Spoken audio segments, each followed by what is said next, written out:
I'll let you or Jackie jump in on this glucose monitor question from Mike. Awesome. Thank you, Dr. Loy.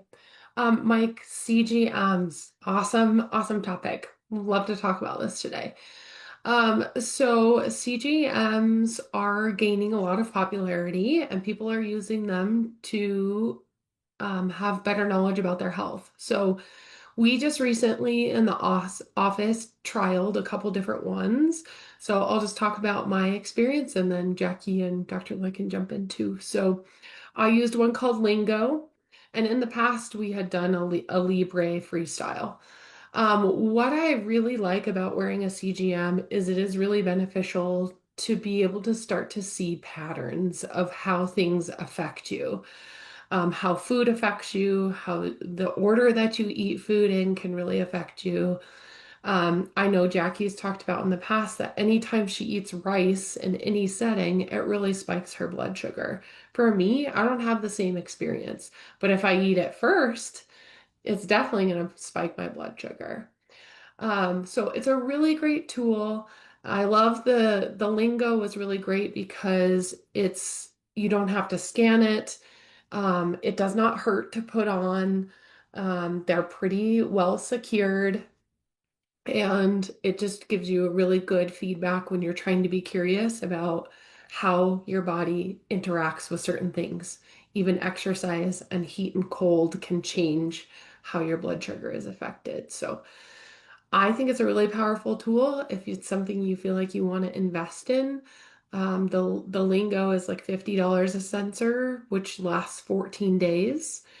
And I would say if you want to get a good picture of what's going on, you probably want to wear it a little bit longer than that, maybe a month to see what the patterns are and what's working for you and what's not. So that's my little tidbit. Go ahead, you two.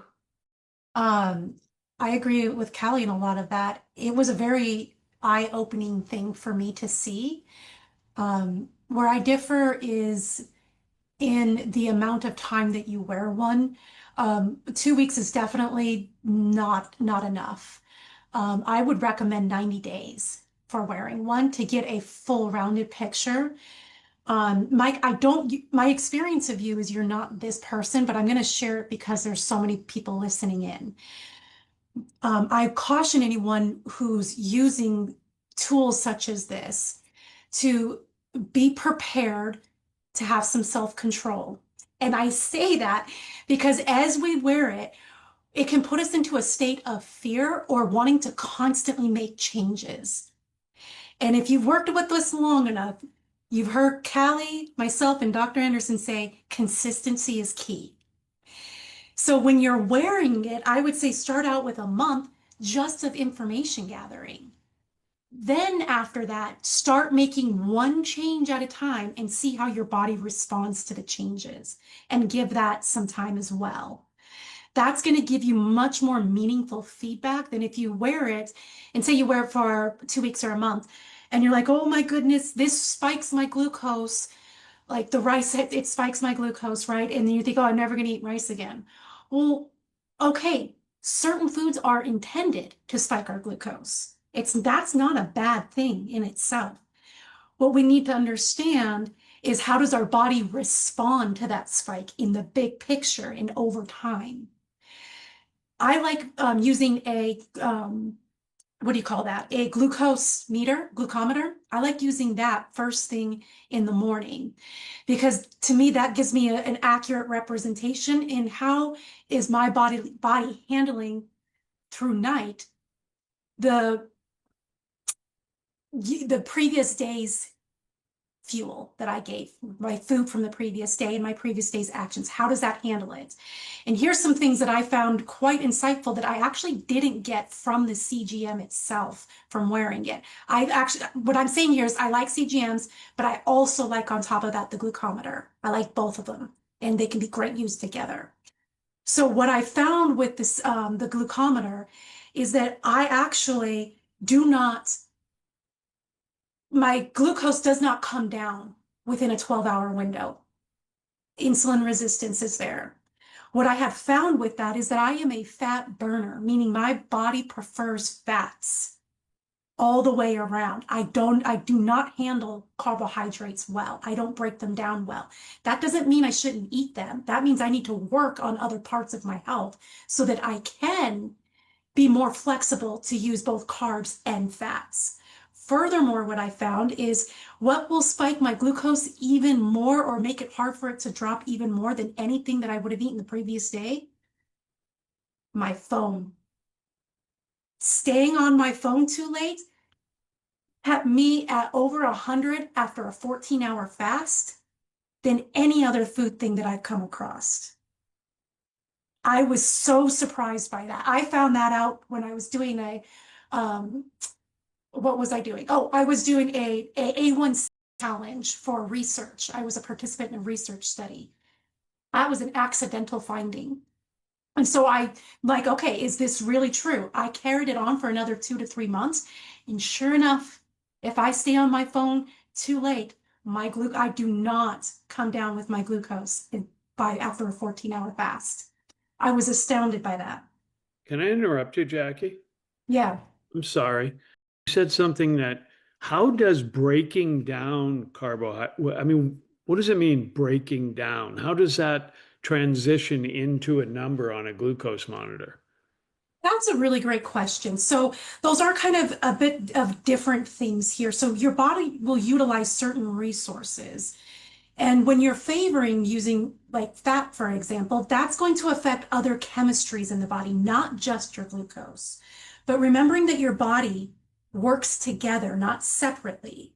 So when you affect one area, like say your pH, for example, you're going to then impact another area. So when I say that I don't process carbohydrates very well, it means that my body doesn't break them down very well. So that to me is a sign of digestion. There's somewhere in my digestion, and I haven't figured that out yet, and I'm still learning about this, that because my body doesn't break it down, it doesn't know how to use it. It understands fats, but it's not understanding how to use the information from carbohydrates. And because of that, I store it. Does Great. that make sense? Yeah, I like that. And if I'll share my story is, so my son sells me on the glucose monitor. I put it on. It's cool, I'm competitive. So if a low number is good, a lower number is better. I see Callie smiling. A side story goes like this. Like Callie's dad and I have literally competed in athletics since I was 8 years old in Little League. You know that, Callie, don't you? Okay.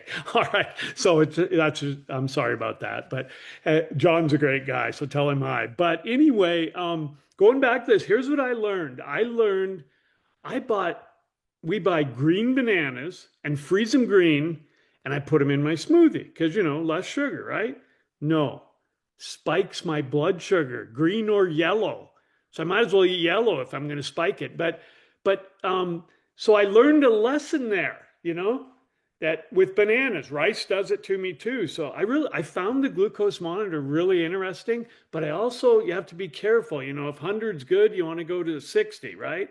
I mean, it's not how low you can make it go. You have to understand it. So thanks for the input. I appreciate it.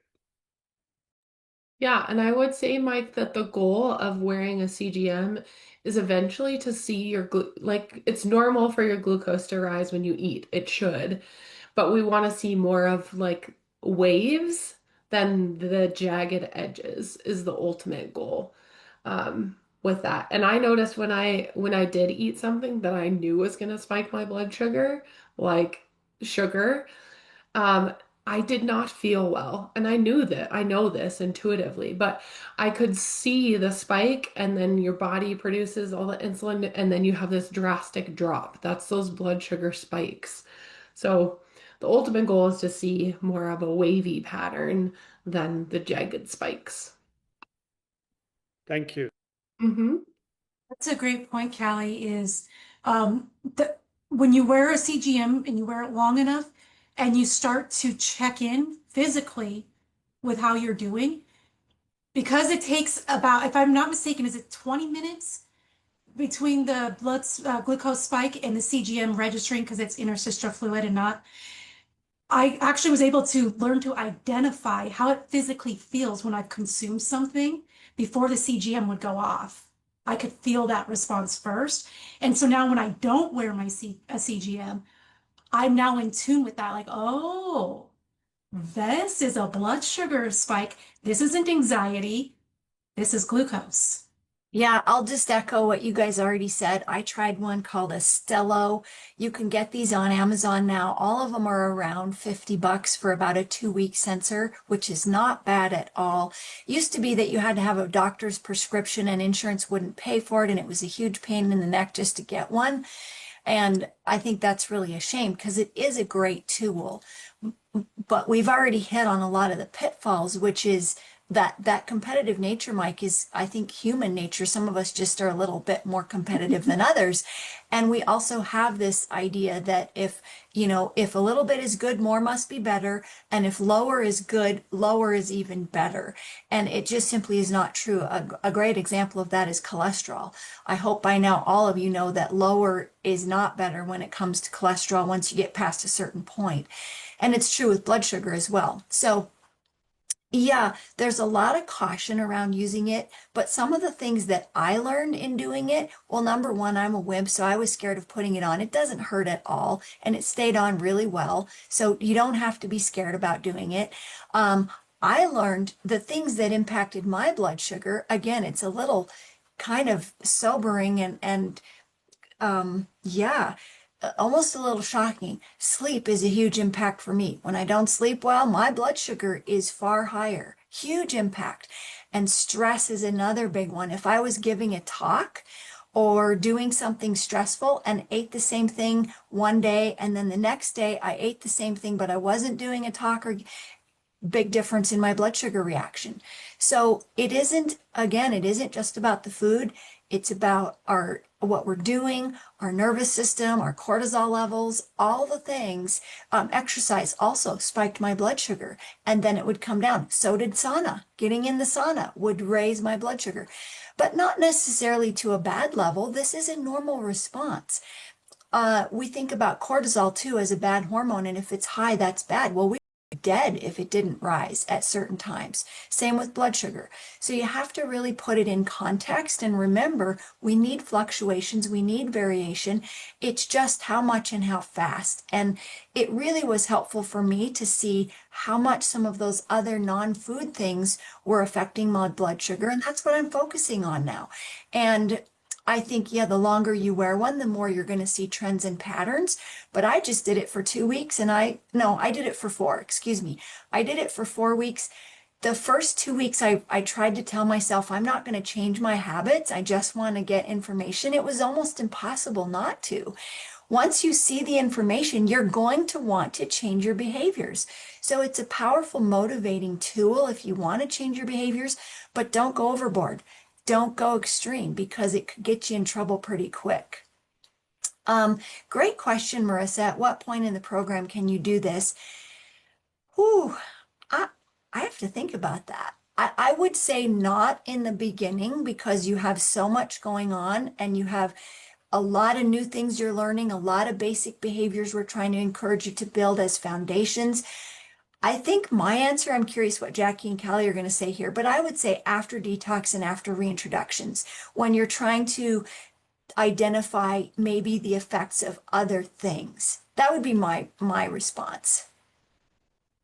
I would say the same, probably after you've reintroduced foods and are trying to find that goal of where you want to be would be a good space. And if you're still struggling with, if you've done detox and reintroductions and you're still really struggling with your A1C and your insulin levels are not coming down, I definitely would encourage you to look into a CGM then. Yeah, I would say actually a little bit later even. I would say after after visit 5 when you meet with Dr. Anderson for your midway lab review, depending upon what changes are being made there. If you're not doing any sort of hormone replacement or working on DHEA, then I'd say that would be a fine time to start. But if you are doing those things, I would wait even past that until you get to a place where you are in a more balanced situation. Because please understand, we may not always realize what's going on.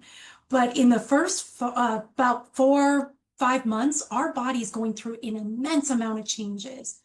Like if we could just look inside the human body to see what all is going on during that time, you'd probably be amazed. And you're like, I didn't even feel most of that. But there are so many different changes. And if you put a CGM on during that time, it may add more confusion to the picture because your body isn't balanced yet. There's just too many changes happening. So as you're making changes, things may look a little bit worse on the CGM, but once you've established that change, it'll settle down. I don't know if that, I hope that comes through clearly. So wait until there's less change going on, is what I'm saying.